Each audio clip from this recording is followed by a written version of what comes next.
All right, so I am at Stow Lake in San Francisco. I was actually expecting it to be overcast today.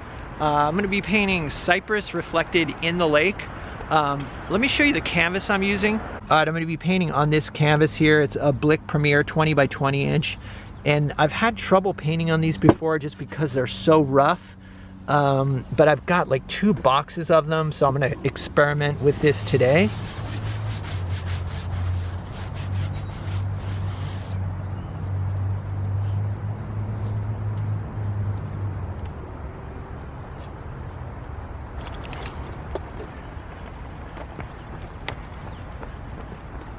All right, so here is the scene, and I'm thinking of doing something maybe like this, which is a composition or similar to a composition I've done before. You know, I'm going to put the water line at about the third using rule of thirds. In the past, I've sort of zoomed in and cut off the top of the trees, but I think this time I want to include some sky above the trees.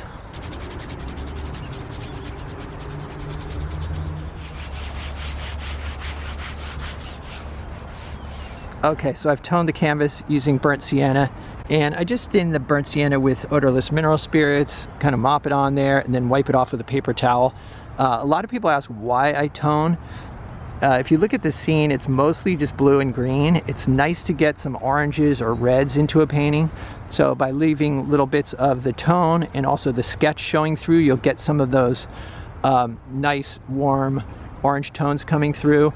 And then other people ask, you know, why don't I pre-tone using an acrylic or something like that? I actually like painting on a surface that's slightly damp. It allows the paint to go down really quickly, and so I feel like it helps speed up my process. I'm going to really just focus on big shapes. So I'm squinting at the scene, and there's going to be a big shape here for these trees. Then there's the distant trees, the reflection, the sky reflection, bit more tree reflections here, and then the sky shape as well. So just squinting and just looking for big shapes at this point.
All right, so I left the sketch in real time without any editing, so you can see how long I typically spend on a sketch.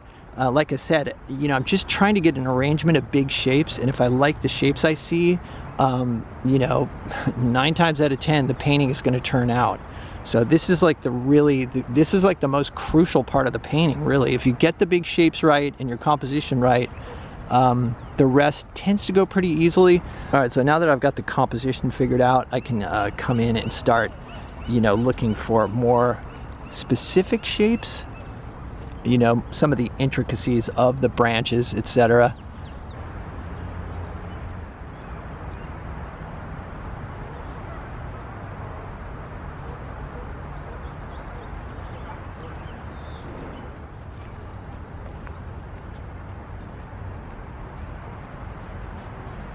Next step will just be to just mass in general colors and values, and I'll start with my darkest darks and then work towards you know, my lightest lights, which in this case would be the sky.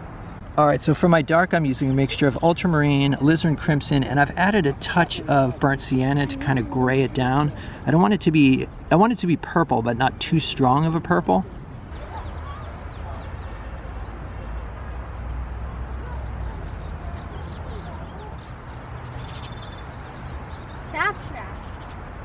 exactly. It starts off abstract and then it gets more and more specific. Come back in an hour. We will. We're going to go on a hike. We'll see where you are in an hour. Cool. Hey, this way, guys. Oh, yeah. Beautiful day for it. Yes, absolutely.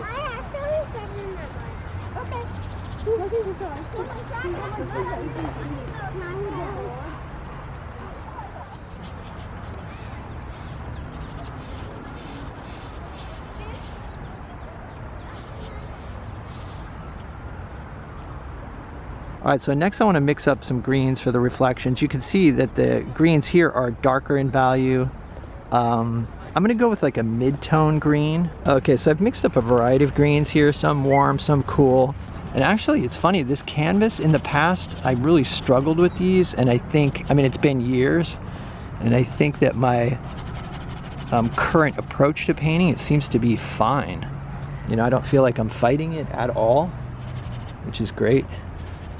So for right in here, I'm going to use some of this, it's got a little more blue in it.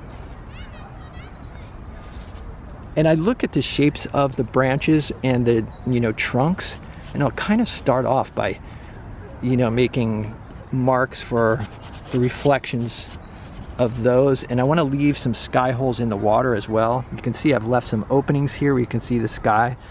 It's super important when you're painting trees to you know, to leave sky holes. Otherwise, it just feels like it's pasted on, like it's a solid mass. And then the reflection should also have some sky holes in them as well, obviously.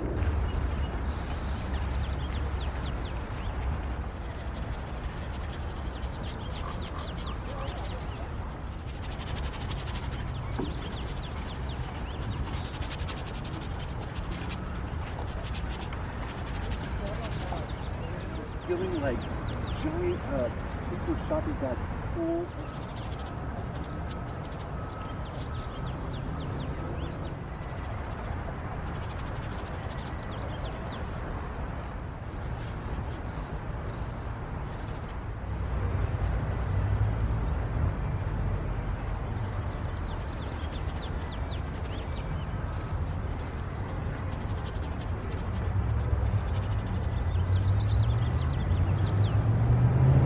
Okay, so once again, I'm going to step back about 15 feet and see how the whole painting is reading.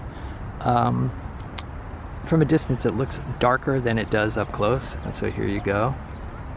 All right, so I've mixed up some more of my dark mixture, ultramarine, alizarin crimson, and a touch of burnt sienna. And I'm keeping this mixture a little bit thicker. It does have liquid in it. And I'm sort of reinforcing some of the dark areas here. And I'm still trying to keep it transparent. And I do like the fact that there's some of this pale sort of red coming through, which is from the alizarin. And this will not look as bright or saturated once it's indoors. Again, I'm still focusing on interesting shapes. I mean, I've left an area here that's a little bit lighter value. That's going to be where the sun is hitting the tree. You can see here there's some lighter portions of green.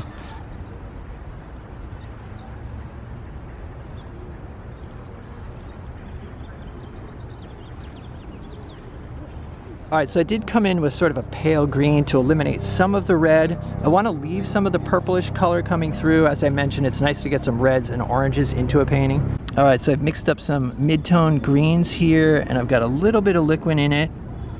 So I just want to experiment and see if this value is good. I want to have a shift in value between these light greens and the dark greens, but I don't want, you know, I don't want to break up the value structure.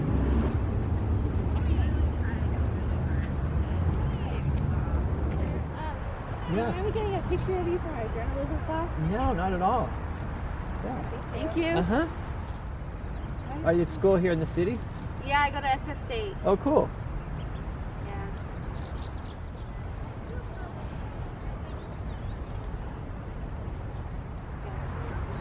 Thank you so much. Oh, What's you're your name? welcome. Michael Chamberlain? Okay, thank you. Yeah. Have a good day. Yeah, you too. Thank you. All right, so for the light greens here, I'm using a lot of yellow, cadmium yellow medium.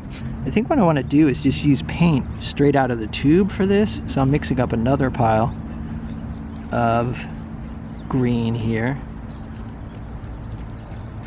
And I'm just going to go with no medium at all. All right, yeah, I like the thickness of that better actually.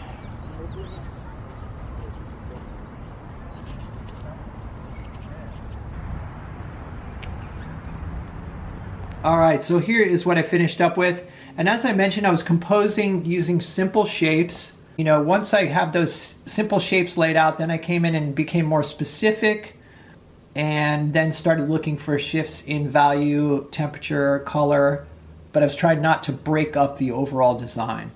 And here is a close-up so you can see, you know, some of the transparency and the paint application. As for reflections, I think the key is just keeping the edges of the shapes soft is really helpful.